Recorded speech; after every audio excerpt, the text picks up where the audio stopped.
Bismillahirrahmanirrahim. Allahumma sholli ala sayyidina Muhammadin wa ala alihi wa sahbihi ajma'in amma ba'du. Jalana wa iyyakum min ahlil khairi wa sa'ada fid dini wa dunya wal akhirah. Amin Allahumma amin. Saya merasa mungkin tulisan ini tidak sampai kepada Kiai Haji Imaduddin karena tulisan ini resmi dari Robitoh Alawiyah. Risalah tentang Ahlu Bait dan Nasab Ba'alawi.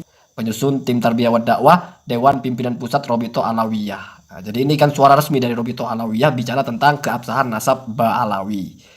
Kenapa saya anggap ini tidak pernah dibaca oleh Ki Haji Imaduddin? Karena saya lihat Ki Haji Imaduddin belum pernah menanggapi ini. Sepanjang yang saya perhatikan, Ki Haji Imaduddin hanya menanggapi dari Dr. Ja'far Assegaf, dari Habib Hanif Alatos, dan bahkan tentang ceramahnya Habib Rizik yang sudah jauh-jauh sebelumnya. Kita persingkat saja, baca langsung di daftar isi di sini tentang Imam Ubaidillah bin Ahmad Al-Muhajir, halaman 87. Ada informasi apa di sini? Jangan-jangan apa yang ditanyakan oleh Ki Haji Imaduddin sudah terjawab ya, wallahu alam. Kita periksa ya. Halaman tadi 87 nih, bab 5, Imam Ubaidillah bin Ahmad Al-Muhajir. Di sini dijelaskan silsilahnya, sejarahnya. Hijrahnya itu tahun 317, hijrah bersama golongan keluarga, dekatnya ke Hadramaut dengan membawa putranya Abdullah ya. Berarti Ahmad Al-Muhajir bersama putranya Abdullah ya, ini yang sering kita dengar ya. Kemudian ini perhatikan, sebagian orang mempermasalahkan tidak disebutkannya Ubaidillah sebagai putra Ahmad Al-Muhajir dalam kitab-kitab terdahulu. Perlu diketahui bahwa tidak ada satu ahli nasab pun yang mengingkari bahwa Ahmad bin Isa memiliki putra bernama Ubaidillah atau Abdullah. Wah, ini menarik ya. Jadi ternyata tidak pernah ada yang mengingkari. Ya iya, karena tidak ada yang menyebut juga tidak ada yang mengingkari. Karena ada ingkar itu ketika misal ada yang menyebut lalu ada yang mengingkari. Kalau tidak ada yang menyebut, ya mesti tidak ada yang mengingkari. Ini sama dengan tidak ada yang mengingkari bahwa Mukidi putra Ahmad Al-Muhajir misalnya. Ya kenapa? Karena dulu tidak ada yang menyebut ada Mukidi sebagai putra Ahmad Al-Muhajir begitu ya. Itu kalau menurut saya begitu. Entah di sini apa maksudnya ya. Coba kita baca Al-Ubaidili ya, yang wafat pada tahun 435. Saat menyebut keturunan Ahmad bin Isa, beliau hanya menyebut satu individu dari keturunan yang keempat dengan mengatakan di antara keturunannya adalah. Kata di antara keturunannya menunjukkan bahwa beliau tidak bermaksud menyebut semua. Oh ya, ini sepakat ya. Karena kalau diperhatikan Kiai Imaduddin itu ketika bicara tentang Al-Ubaidili yang hanya menyebut satu putra dari Ahmad Al-Muhajir yaitu Muhammad, tidak berarti Al-Ubaidili mengatakan bahwasanya Ahmad hanya punya satu putra ya. Jadi enggak, cuman kebetulan yang menyebut satu. Tetapi dengan menyebut cuma satu, otomatis tidak menyebut nama Abdullah. Karena yang disebut satu itu ternyata namanya Muhammad, kan begitu. Ya begitu juga Al-Umari dalam kitabnya Al-Majdi hanya menyebut yang bernama Muhammad. Begitu juga Ibnu Toba dalam kitabnya Al-Muntakila atau Labiyah itu juga menyebut hanya satu. Memang mereka tidak mengatakan hanya punya putra satu, tetapi yang disebut cuma satu. Dan sekaligus karena yang disebut cuma satu berarti tidak menyebut Abdullah. Kan poinnya di situ. Berarti masih tidak terbantahkan bahwa tidak ada ulama nasab yang sezaman yang menyebut bahwa Ahmad Al-Muhajir punya anak yang bernama Abdullah. Baik ulama itu menceritakan sebagian dari anaknya Ahmad Al-Muhajir atau menceritakan semuanya, ya tetap saja tidak ada. Jadi di sini juga ternyata tidak menyebut bahwa ada kitab di abad-abad itu yang menyebut Ahmad punya putra bernama Ubaidillah. Begitu. Hanya yang agak baru di sini ada klaim bahwa ternyata tidak ada yang mengingkari. Ya seperti tadi itu. Diingkari itu ketika disebut. Ada yang menyebut dulu baru ada yang menyalahkan, kan begitu. Kalau dulu nggak ada yang menyebut bagaimana mau ada yang mengingkari, kan begitu ya. Kalau misalnya sampai sekarang tidak ada yang mengingkari, ya itu kan ada nakib Mesir itu. Sayyid Audah itu yang sudah pernah dibahas yang mengibtol nasab Alawi kan memang mengatakan bahwa batal karena bukan putranya. Nah, kan begitu. Berarti sudah ada lah. Kalau sampai sekarang sudah ada. Mungkin sebelum-sebelumnya memang tidak ada. Kemudian tentang kitab Asy-Syajarah Al-Mubarakah. Di sini dijelaskan bahwa ada 3 alasan yang menguatkan bahwa itu bukan kitabnya Imam Fahru Razi.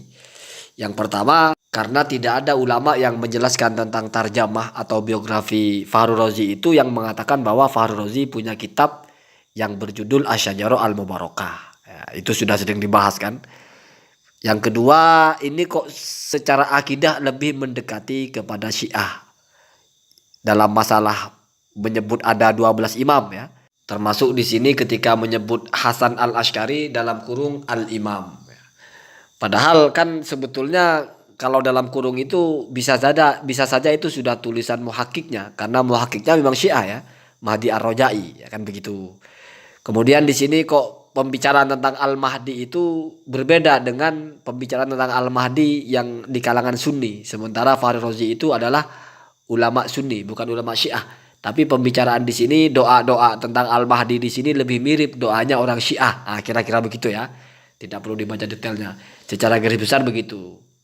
Dan yang ketiga adalah kitab ini baru ditemukan 800 tahun lebih setelah wafatnya Ar-Razi. Ya. Ini ditemukan puluhan tahun yang lalu. Sehingga kitab ini tidak pernah menjadi rujukan ulama-ulama nasab. Iya, karena nggak ada kan kitab ini kan. Jadi misalnya ulama nasab setelah ini Al-Umdah, ya, Ibnu Inaba itu tidak pernah menyebut ada Asy-Syajarah Al-Mubarakah. Begitu juga As-Samarqandi, begitu juga penulis An-Nafhat ya. Dan kitab-kitab nasab setelahnya itu bahkan As-Sakhawi juga termasuk juga Az-Zabidi tidak pernah menyebut ada kitab Asy-Syajarah Al-Mubarakah. Kenapa? Karena selama mereka hidup kitab ini belum ditemukan. Jadi 3 poin bahwa kitab itu diragukan sebagai karya Ar-Razi. Ya. Kemudian tidak disebut di suatu kitab bukan berarti tidak ada. Bisa jadi ada bukti lainnya. Kalaupun memang benar kitab Syajarah Mubarakah itu adalah karya Ar-Razi, tidak disebutkan nama Abdullah sebagai putra Ahmad Al-Muhajir, tidak bisa dijadikan dalil tidak adanya Abdullah sebagai putra dari Ahmad Al-Muhajir. Oh, jadi walaupun tidak disebut tidak bisa dijadikan dalil bahwa tidak ada. Ini menarik di sini ya. Perhatikan, penulis kitab Syajarah ini seandainya dianggap benar ya, Mubarakah tidak menyebutkan ihatoh atau menyebut secara keseluruhan. Nah, ini menarik ya. Apakah Ar-Razi itu, ini sudah dianggap misalnya punya Ar-Razi itu, tidak ihatoh, tidak menyebut keseluruhan. Artinya sama dengan yang lain, sama dengan Al-Ubaidillah, hanya menyebut sebagian gitu. Kalau dalam pemahaman Kiai Haji Imaduddin, itu sudah menyebut secara keseluruhan. Karena jumlah ismiyah dan menggunakan taukid. Ya. Artinya memang cuma 3 begitu. Jadi perbedaannya mungkin di situ. Tentang menyebut keseluruhan atau menyebut sebagian saja seperti yang lain. Cuma bedanya kalau Ar-Razi ini menyebutnya 3, kalau yang lain cuma menyebutnya 1. Berarti menurut Kiai Haji Imaduddin, Imam Ar-Razi ini sudah ihatoh, sudah menyebut semua. Kalau menurut saya ya, sama dengan yang dipikir oleh Kiai Imaduddin, itu sudah ihatoh. Kenapa? Karena sudah menyebut angka. Jadi jalur keturunan dari Ahmad Al-Muhajir dari 3 putranya. Nah, ada apa tidak menyebut semua? Kan begitu. Kecuali kalau kita cuma bilang salah satu dari putra Ahmad Al-Muhajir bernama Muhammad. Maka tidak bisa dibilang bahwa kita mengatakan Ahmad punya anak cuma 1. Kenapa? Karena kita sudah jelas mengatakan sebagian dari putranya Ahmad. Justru memakai hujah ini bahwasannya ketika ulama nasab mengatakan min atau sebagian dari putranya berarti tidak menyebut semua. Mafhum mukhalafahnya atau sebaliknya ketika ulama sudah tidak menggunakan min tetapi justru menggunakan angka berarti sudah menyebut semua. Kan begitu. Ya. Al-Ubaidillah, Ibnu Toba, terus Al-Omari, kemudian juga ulama-ulama lain di abad itu memang hanya menyebut sebagian. Sehingga tidak bisa dimaknai bahwa anaknya Ahmad hanya 1. Nah, ketika Ar-Razi tidak menyebut sebagian lagi tapi langsung menyebut 3, berarti itu cara memahaminya adalah ya berarti memang 3, kan begitu kira-kira ya. Ini kan soal memahami teks saja. Kan begitu ya. Ya wallahu alam kalau misalnya itu tidak dianggap masih belum menyebut semua. Tetapi mau dianggap sudah menyebut semua, mau dianggap itu ihatoh, mau dianggap itu hasr hanya atau apapun, toh pertanyaannya adalah apa kitab yang menyebut bahwa ada putra Ahmad bernama Abdullah, apalagi Ubaidillah.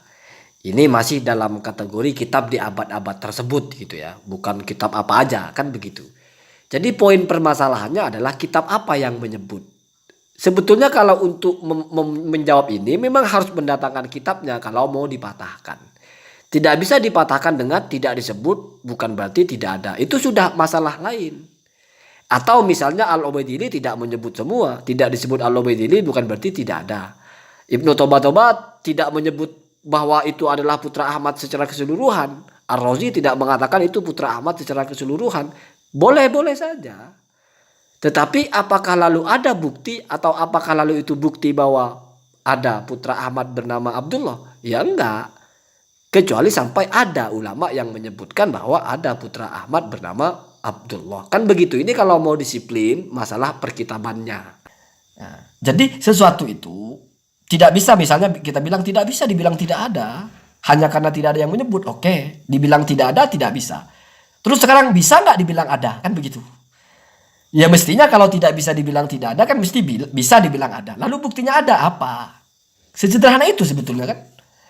Makanya tidak perlu berpolemik As-Sajarah itu kitab asli, kitab palsu, atau apa. Ini cuma mencari ulama nasab, atau bukti lah walaupun bukan ulama nasab, ulama sejarah atau apa, yang mengatakan bahwasannya ada putra Ahmad Al-Muhajir itu bernama Abdullah. Kan di situ sebetulnya permasalahannya. Jadi dari risalah yang hampir 100 ini juga tidak menjawab masalah itu. Kalau berpolemik masalah walaupun tidak disebut tapi kami tetap yakin karena ada ulama nasab yang mengatakan begini begitu, itu berarti tidak menjawab pertanyaannya karena pertanyaannya di situ. Berarti berbedanya dalam menginterpretasikan kenyataan tidak disebut.